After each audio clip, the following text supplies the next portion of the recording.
তাকদীর বিষয়ে দুটো গ্রুপ আছে, যদিও এটা আমার অপ্রস্তুত অবস্থায় আলোচনা, এই অংশটুকু, লাস্টের অংশটুকু। তারপর আমি বলি তাকদীর নিয়ে কয়টা গ্রুপ আছে? দুইটা গ্রুপ আছে। একটা গ্রুপ হচ্ছে তারা বলে যে যা কিছু হয় সবই আল্লাহ সুবহানাহু ওয়া তাআলা করেন, আমরা কিছুই করি না। মানে আমি যদি জেনা করি সেটাও আল্লাহ করিয়েছেন, আমি যদি মানুষকে হত্যা করি সেটাও আল্লাহ করিয়েছেন, সব কিছুই আল্লাহ সুবহানাহু ওয়া তাআলার ইচ্ছায় সংঘটিত হয়েছে, আল্লাহ করিয়েছেন, এখানে আমার কোনো হাত নাই। এটা একটা গ্রুপ, এরা এক্সট্রিম, এরাও ভ্রান্ত। আর একটা ভ্রান্ত গ্রুপ যারা বলে যে কোনো কিছুই হয় না, সব কিছু আমি যেটা চাই সেটাই হবে, আমি যদি কাউকে হত্যা করি তাহলে হত্যা হয়ে যাবে, এখানে তাকদীর বলে কিছু নাই, বরং সব কিছু আমার দুই হাতের কামাই। আর আহলুস সুন্নাত ওয়াল জামাতের আকীদাটা হচ্ছে এই দুইটা স্তরের কি মাঝামাঝি, মিডিলে। কিভাবে মিডিলে? যে আল্লাহ সুবহানাহু ওয়া তাআলা আমাকে শক্তি দিয়েছেন, ক্ষমতা দিয়েছেন সব কিছু করার, আমি সেটা করার জন্য চেষ্টা করি, পরিশ্রম করি, কিন্তু দিন শেষে সেটা বাস্তবে রূপায়িত হবে না এই ডিসিশন কার কাছে থাকে? আল্লাহ সুবহানাহু ওয়া তাআলার কাছে। আল্লাহ আমাকে কথা বলার শক্তি দিয়েছে, আমি কথা বলতেছি, কিন্তু আল্লাহ যদি চায় এখনই আমার বাক শক্তি বন্ধ করে দিতে পারে। তাহলে আমি আল্লাহর শক্তি ইউজ করতেছি, কিন্তু এখনও আল্লাহর ইচ্ছা, এখনও আমাকে আল্লাহ সুবহানাহু ওয়া তাআলার দুইটা ইচ্ছা, এখানেও এই আলোচনাটা আসতে হবে যে আল্লাহ সুবহানাহু ওয়া তাআলার একটা ইচ্ছা হচ্ছে ইরাদা শারঈয়া, আর একটা হচ্ছে ইরাদা কাউনিয়া। আল্লাহ সুবহানাহু ওয়া তাআলা শারঈভাবে এটা চান যে আবু জেহেলও ঈমান আনয়ন করুক।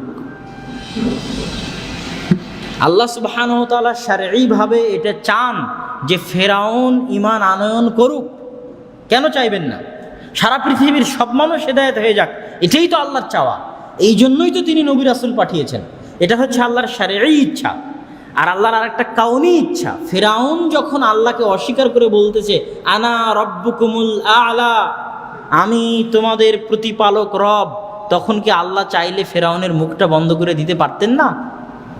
হ্যাঁ, কিন্তু আল্লাহ দেননি। কথা মনে হয় বুঝাতে পারতেছি না। ফেরাউন যখন হাজার হাজার বনী ইসরায়েলের শিশুকে হত্যা করতেছে, আল্লাহ চাইলে কি ফেরাউনের হাত অবশ করে দিতে পারতেন না? পারতেন, আল্লাহ দেননি। এটা হচ্ছে আল্লাহর ইরাদা কাউনিয়া। মানুষ পৃথিবীতে যা কিছু করে সেটা মানুষ ইচ্ছা করে, আল্লাহ সুবহানাহু ওয়া তাআলা এটাই পরীক্ষা করতেছেন যে দেখি মানুষ কি করে। মানুষ ইচ্ছা করে, আল্লাহ মানুষকে শক্তি দিয়েছে করার, মানুষ করতেছে। আল্লাহ সুবহানাহু ওয়া তাআলা চাইলে ওটা মানুষের জন্য স্টপ করে দিতে পারতেন। আমি নগ্ন সিনেমা মুভি দেখতেছি, আল্লাহ চাইলে আমার চোখকে অন্ধ করে দিতে পারতেন, কিন্তু আল্লাহ দেননি। আমি আল্লাহর দেওয়া চোখকে ইউজ করেই দেখতেছি, এটাই পরীক্ষা আমার জন্য যে আসলে আমি করতেছিটা কি, আল্লাহর দেওয়া শক্তিকে ইউজ করে আমি করতেছিটা কি। তাহলে যে শক্তিটা ইউজ করতেছি সেটাও আল্লাহ সুবহানাহু ওয়া তাআলার, এবং আমি স্বেচ্ছায় ইউজ করতেছি। এই জন্যই কিয়ামতের মাঠে আমাকে জবাবদিহি করতে হবে, এই জন্যই আমার হিসাব হবে, এই জন্যই আমার বিচার হবে, এই জন্যই দুনিয়াতে বিচার হয়। না হলে আমি হত্যা করে দিলাম, দিয়ে বললাম যে আল্লাহ আমাকে হত্যা করিয়েছে, আমার বিচার নাই। আমি জেনা করলাম, বললাম আল্লাহ করিয়েছে, আমার বিচার নাই। না, আমি তো স্বেচ্ছায় হত্যা করেছি, এই জন্য আমার বিচার হবে।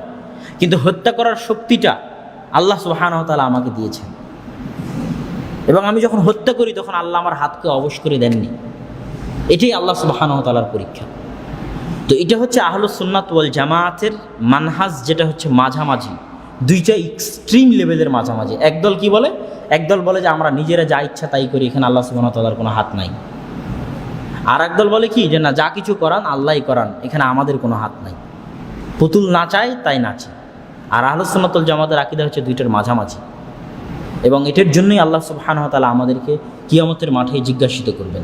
তো তাকদীরের আলোচনা আমরা যদি বেশি গভীরে যাই, তাহলে এর জন্য আলাদা বক্তব্য লাগবে, আলাদা খুতবা লাগবে, আলাদা দার্স লাগবে, যেটা এই সংক্ষিপ্ত প্রশ্ন উত্তরে অত ডিটেইলস, অত স্পষ্টভাবে ক্লিয়ার করা সম্ভব নয়।